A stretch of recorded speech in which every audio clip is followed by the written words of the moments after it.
Hey there, my name is Kay Moon, and I'm a twin flame channel and Western astrologer. And this is a video about the full moon in Aquarius taking place on August 11th, 2022 at 9:35 p.m.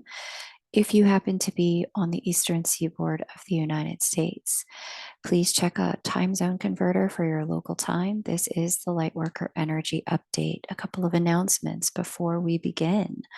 I am available for private readings if you'd like one. I actually surprisingly have some availability that opened up tomorrow, meaning the day before this full moon. If you would like to book some time with me, there are two 1 hour sessions available at the time of me posting this. So definitely grab one. And there's, I think, a 1 30-minute session available on Thursday if you would like to book some time that way. It would be an honor to speak with you. I am taking some time off of twin flame and relationship readings for the time being, ever since I posted the union energies for all signs update. And it was just so abundantly clear how much this period of time is about focusing on ourselves, coming into union with self. It began to make more and more sense to provide more and more space for people who are really ready to take that journey on and really have a look at what they're needing to understand for themselves. So you will not find twin flame readings available in my calendar on my website at this time. The only exception to that is for people who are in some form of 3D committed relationship. There is at this time, I have opened up a new 90-minute session for people who come in as a couple. In the last 2 years, I've had more and more and more divine counterparts and people who are committed show up and try to squeeze themselves into a 1 hour session for two people. And it just doesn't work very well. And so I've opened up a way for, if it's you and your counterpart, to be able to work with me privately in a 90-minute session. And that will allow us more breathing space and to properly look at both charts together. You can book that 90-minute session over on my website, kmoonastro.com. However, if it is not you and another person, I kindly ask you to book a personal reading so we can look at your own blocks to union and what you're moving through and transformations at this time. The maximum time available for the personal readings is 60 minutes. That's as much time as I can spend with one energy and one person at a time before my energy and bandwidth taps out. So, that's the way that works at this time. And again, you can book with me over at kmoonastro.com. I look forward to speaking with you as early as tomorrow, if that's in fact what you are needing. Let's have a look at this full moon in Aquarius energy. Full moon takes place here in the sign of Aquarius, sun opposite in Leo. There's the full moon at that 19th degree. And this full moon is making some very interesting aspects at this time. She is conjunct Saturn. She is square Uranus and Mars. That Uranus Mars conjunction having happened at the tail end of July, beginning of August. And these 90-degree angles are really forcing a conversation around transformation, growth, and change for all of us. This full moon is also having a conversation with Chiron as well. Never fear. Whenever you feel tension, let's just add Chiron, the wounded healer, to the mix and have a conversation about wounds on top of it. This full moon in Aquarius is bringing in a lot of tension, a lot of growth, a lot of acknowledgement of where we've been and where we want to go, and facilitating our pathway toward bringing our best selves online.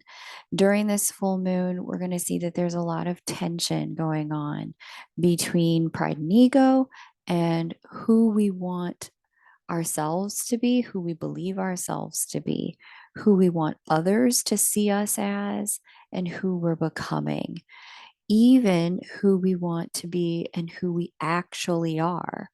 with all of our current attachments.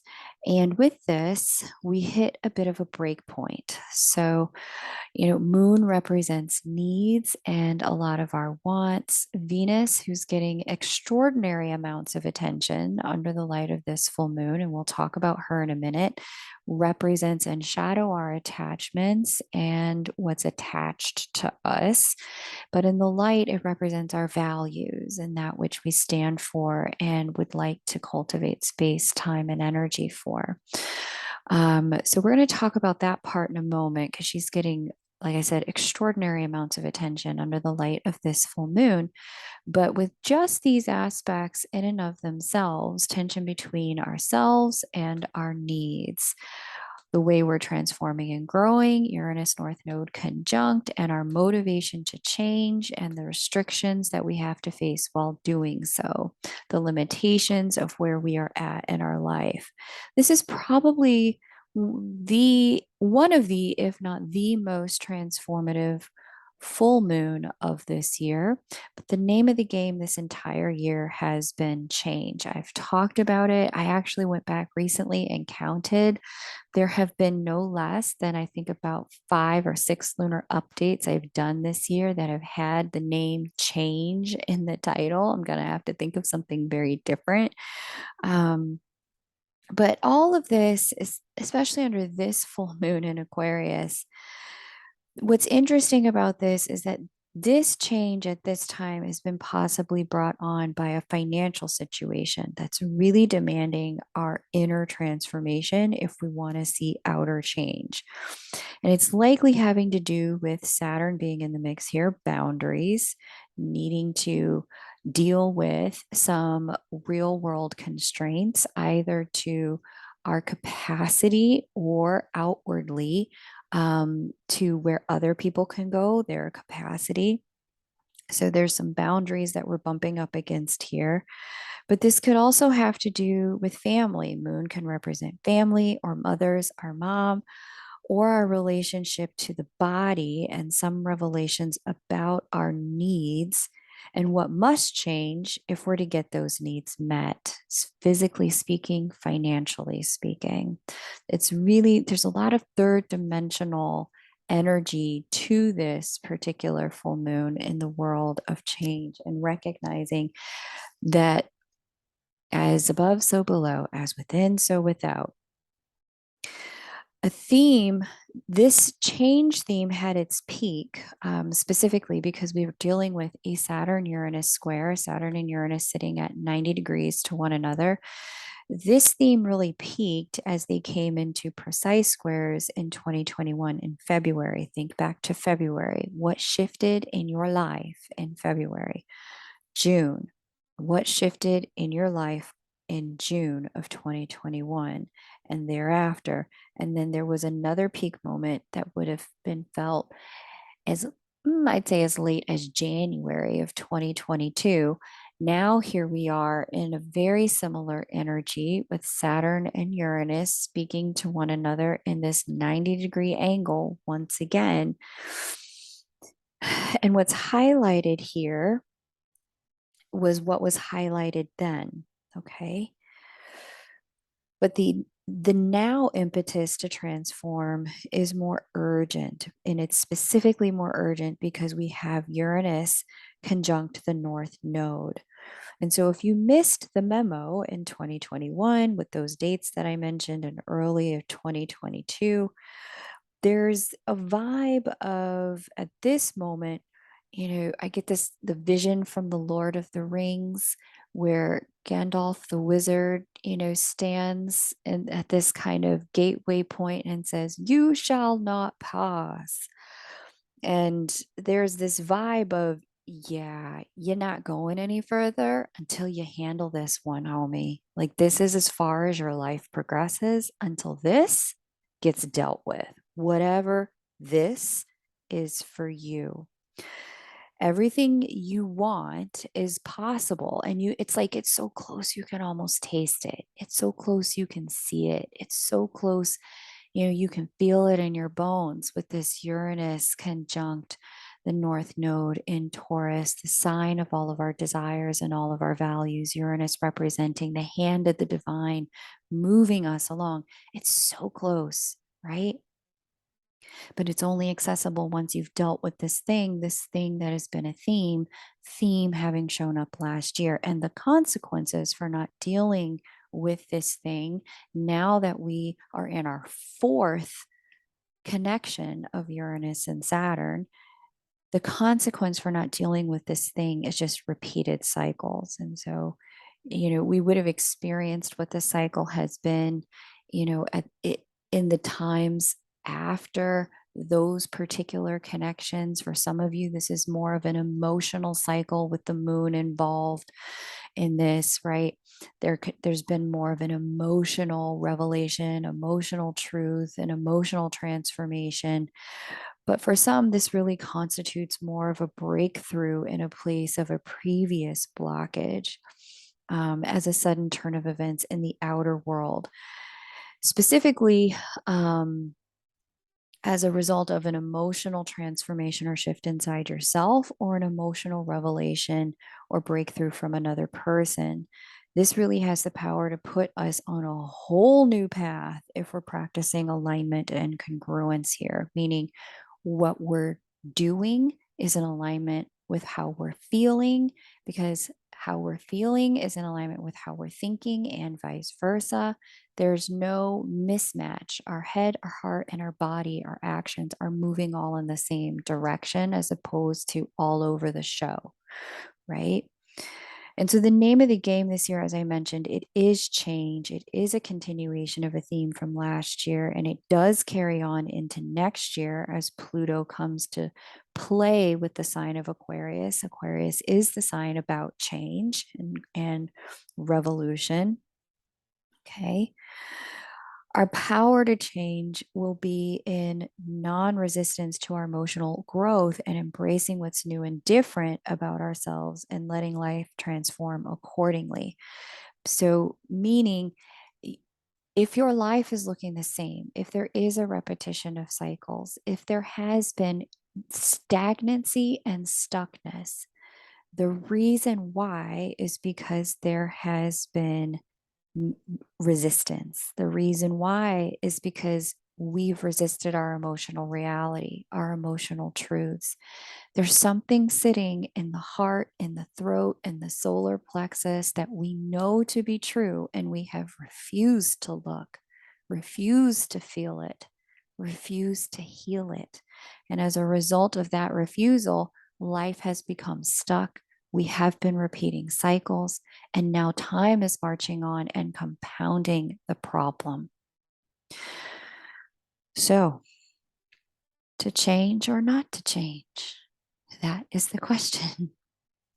There's a quote, I can't remember which philosopher provided it. It's, I think, therefore I am. Well, this full moon in Aquarius provides an interpolation of that, which is, I breathe, therefore I change.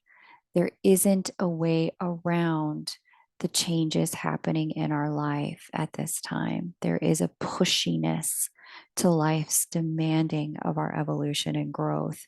And even if we are repeating cycles, even that is coming with a shift to it, because our eyes are open now in a way that they weren't previously.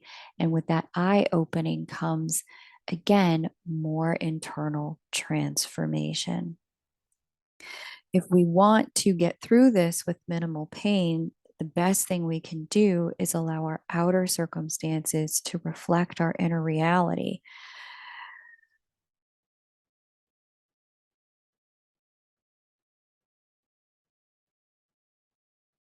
So, in the event something's changing that we don't like, it's because the one thing we can trust about this energy is it's because the reality is we've shifted enough internally.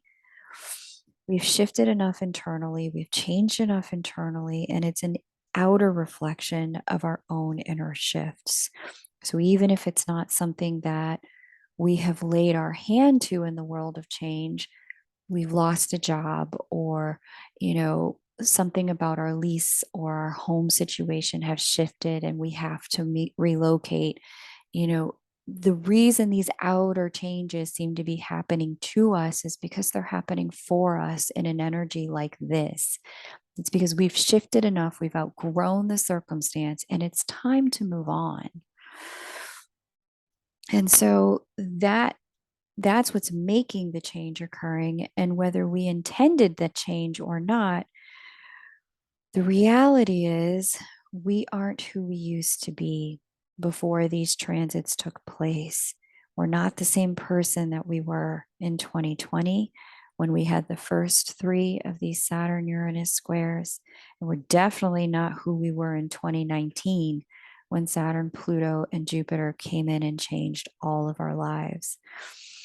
Neither are the people around us. And what we're witnessing is a catching up of the third dimension with our inner shifts, both within us and within other people. So you're witnessing them changing and moving in directions that are aligned with who they have become. And you're witnessing yourself change and move in directions of who you have become. And even if it's not change that we like, it's a function of the fact that we're just not the same people anymore. And because of that, our circumstances need to shift too. So that's the big energy here. Like I said, if you want to have a conversation about this in your world, especially if you're in a moment of acute transformation and needing some guidance on what's happening, why, and the direction to choose, you can definitely book some time with me. I do have time as early as tomorrow. As I mentioned, I have 2 1 hour sessions available in my calendar tomorrow. It would be a great opportunity to chat. And if you're not free tomorrow but need guidance now, you can always book and then send me your questions, and I can provide you with a recorded reading and some immediate guidance. Let's get into some of the other energies here. Okay. So at this time, we also have with the Chiron energy influencing all of this transformational stuff with Uranus square, the sun and the moon making the full moon and squaring Saturn. Chiron in the mix here is just providing an added bit of uh, part of the reason you have to change at this time is because you can no longer ignore the truth of who you are.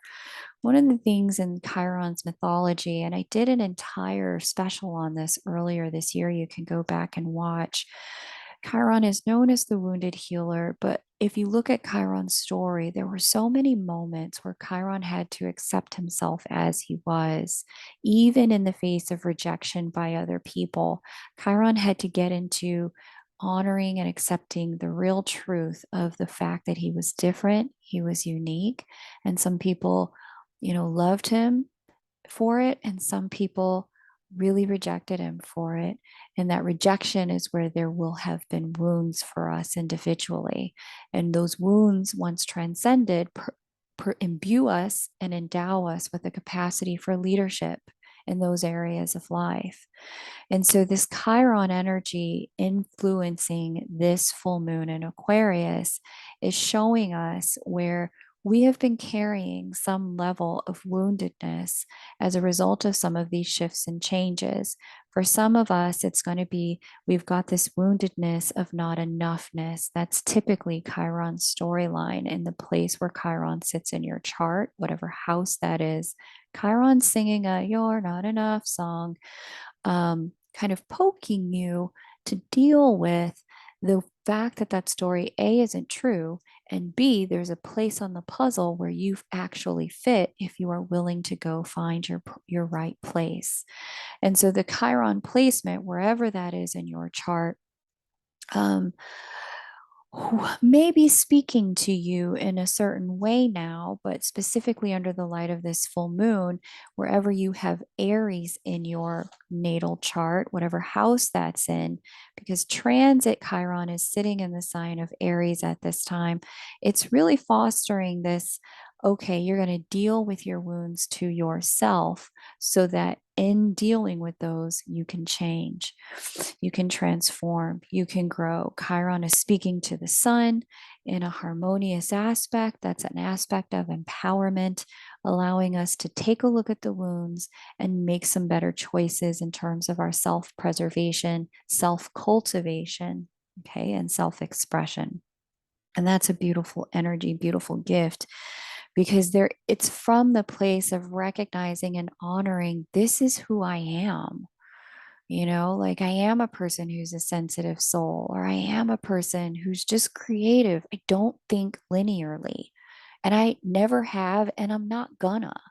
Or I am a person who, really just likes to live and work in a certain way, and I just don't fit with people who need to operate differently, right? Where we can honor and acknowledge these things for ourselves, this full moon in Aquarius empowers us to let go where change is happening and allow the change to occur with less resistance, less frustration, less angst, and more permission to allow both the circumstances and relationships to evolve in ways that prevent us from basically getting in our own way, preventing our own blessings from coming forward.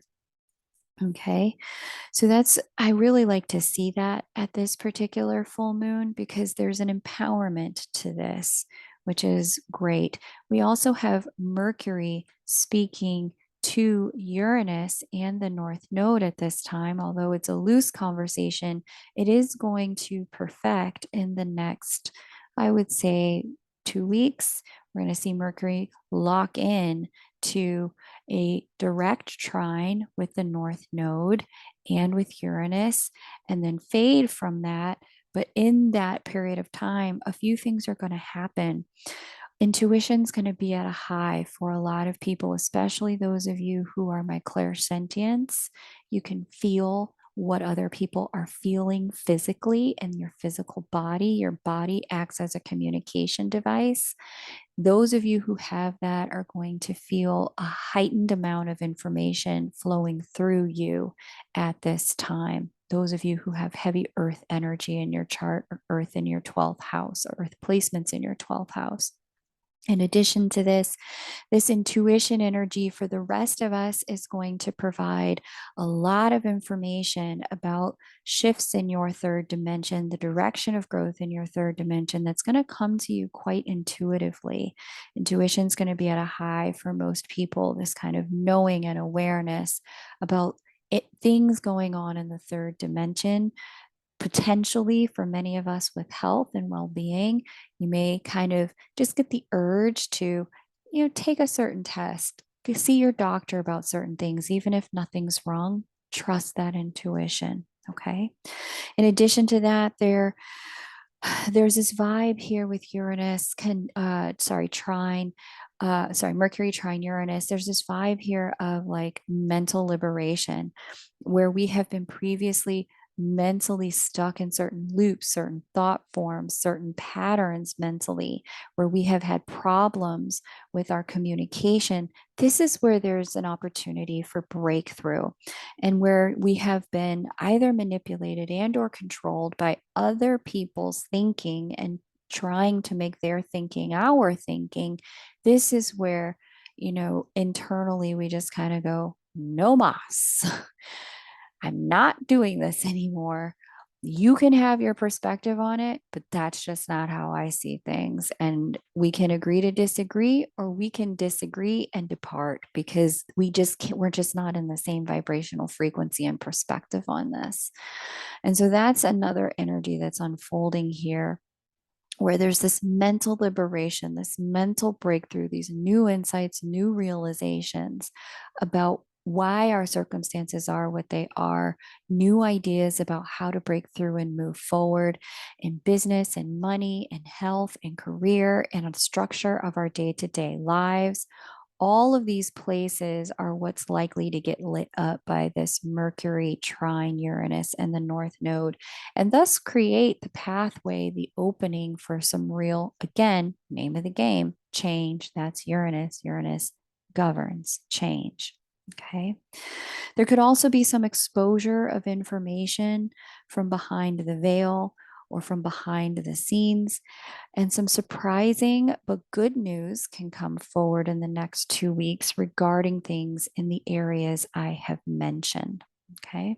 So that's a very exciting and very helpful energy at this time, the mental liberation. And it can be difficult with this energy to get on the same page with others, but that's okay. This is a time of new ideas and new information. The opportunity to get on the same page with others, in particular in the world of work, will come. But right now, this is a moment of innovation. Let's not do what we've always done before. Let's take a new path forward. Okay. So now I mentioned here that there is our friend Venus here. She's getting a lot of action, a lot of attention right now. And so here she is at the 0 degree mark of Pluto. I know some of you are deeply into critical degrees and would recognize that as being a critical degree. I'm not a practitioner of degree focused astrology in that way. However, those of you who are will know that that is of significance, and the way that may be of significance to you will be in the house where Leo sits and where Leo meets Cancer in your chart.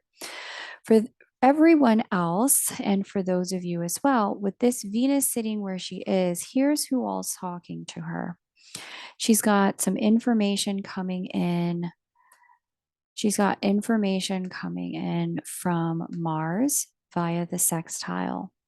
She's got a trine from Neptune.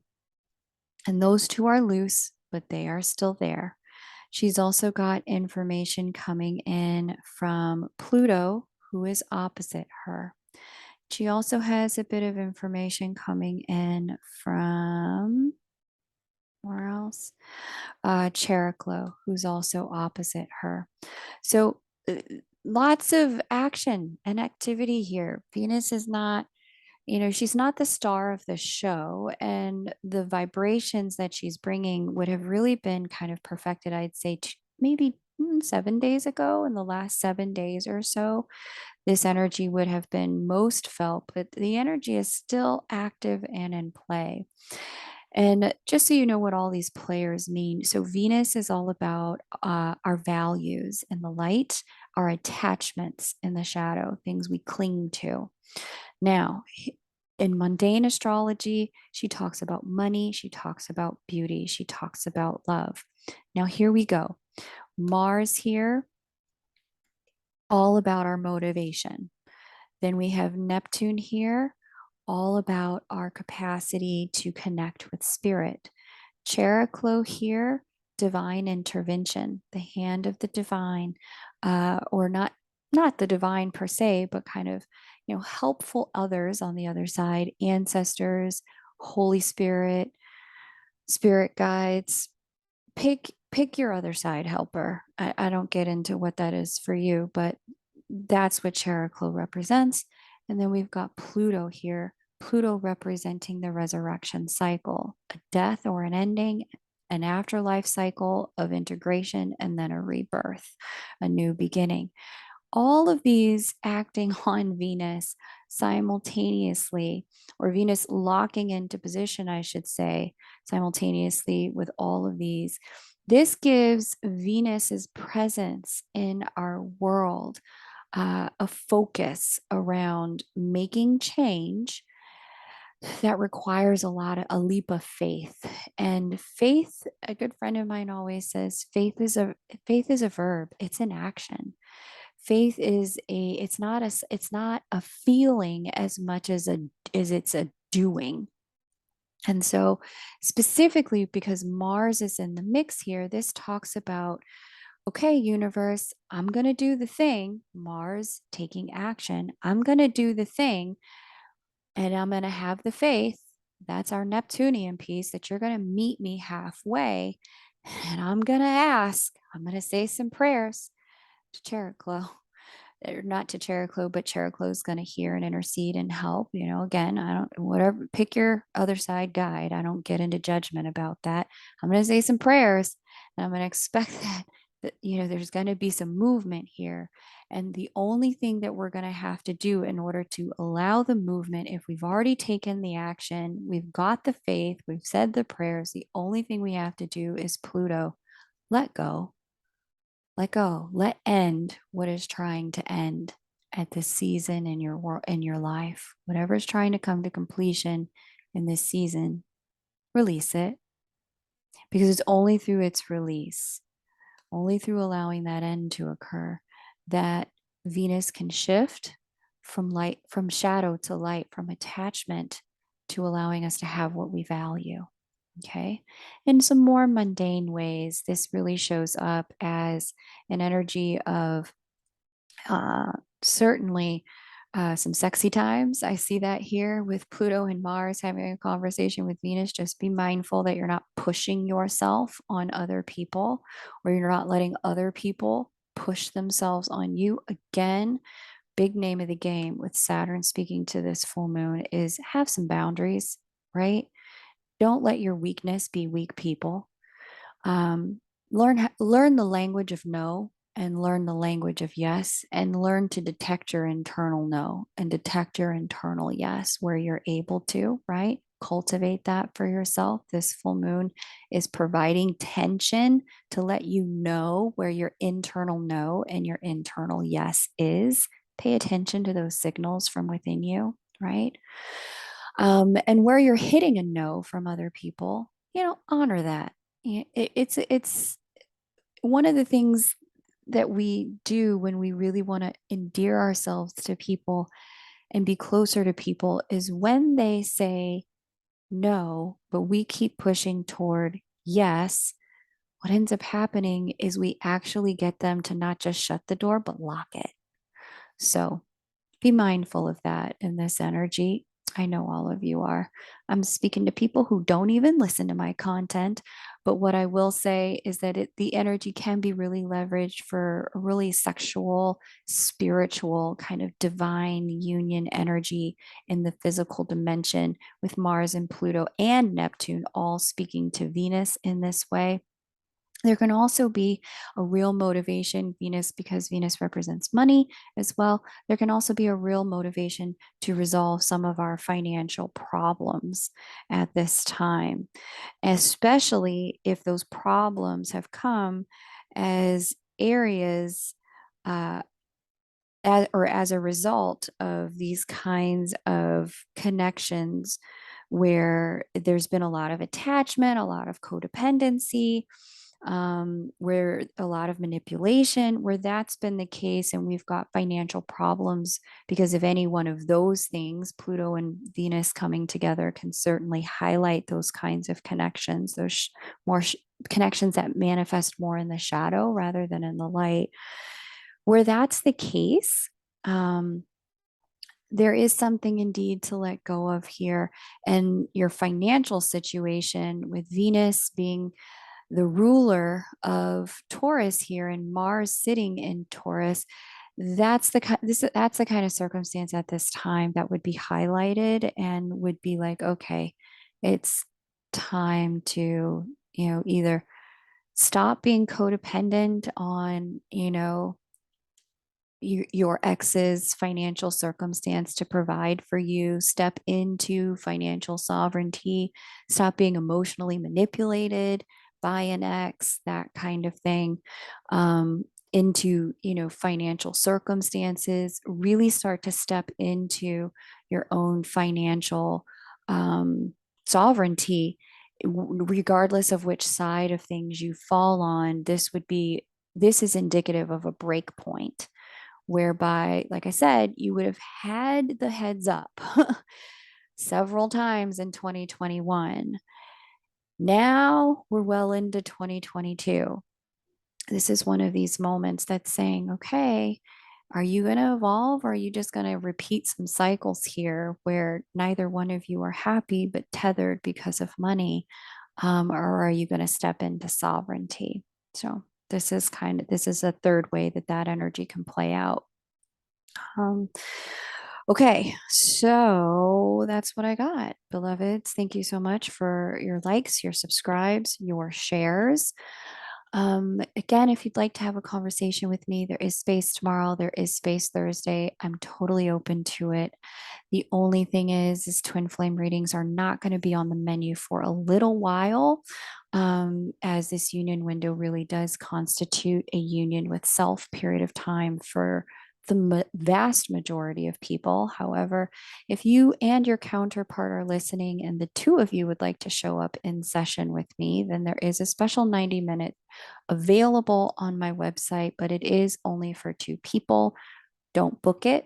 If you are planning to come alone, I do not spend 90 minutes with individuals. My energy taps out at about 60 minutes with one-on-one sessions. So, all of that to say, I look forward to speaking with you when the time is indeed right. Take great care and bye for now.